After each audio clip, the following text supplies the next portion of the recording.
God bless the true people of God. So real quick, I'm going to go into sharing with you the truth about the cross and the truth of what God did on the cross.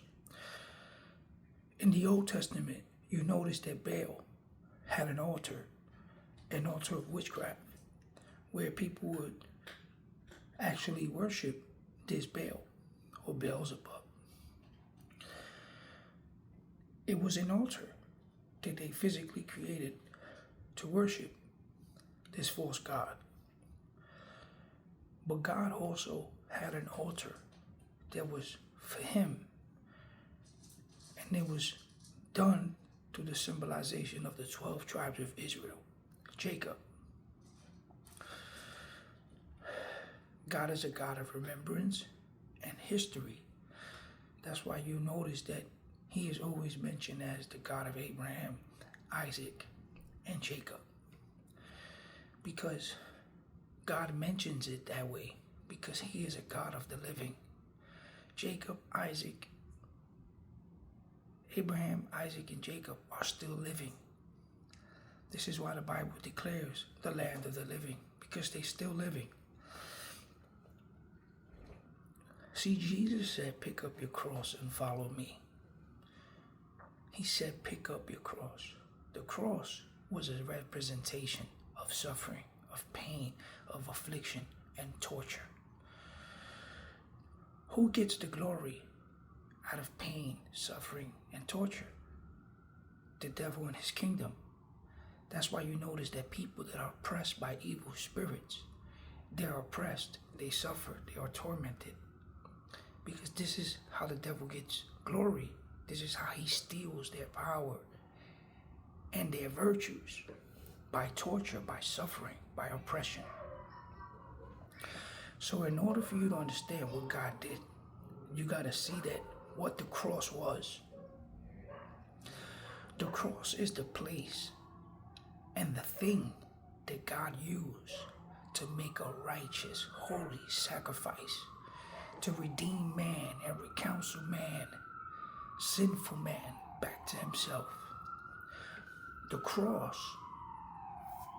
was actually a Roman way of torturing people, killing people, shedding blood. So when you align that with Old Testament evil altars, the cross is actually an altar that was used to sacrifice humans for crimes. So what did God do? He put a living, holy sacrifice on the altars that was used to crucify, hurt, torment, kill, and shed the blood of man. Because when you look at what a sacrifice is the shedding of blood. So the bloods of criminals were shed on a cross.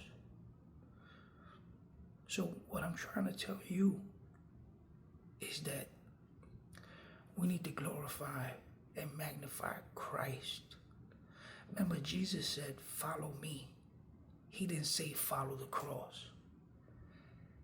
He said, pick up the cross. That means pick up the life that he has shown us to live through afflictions, through pains, and through suffering. And follow him, not the cross. The cross is where God shed the blood of his son to redeem man. So what God did was put righteous sacrifice on an altar that was designed to slaughter and sacrifice man. Because God is a just God, and he was making the wrong things right. This is why Jesus said, follow me. He didn't say follow the cross. He said, pick up the cross.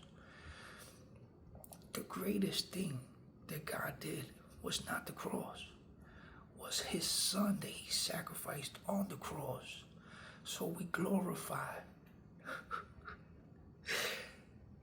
the Lord who paid the wages of sin on the cross, and we follow the Son of the living God. We don't follow the cross.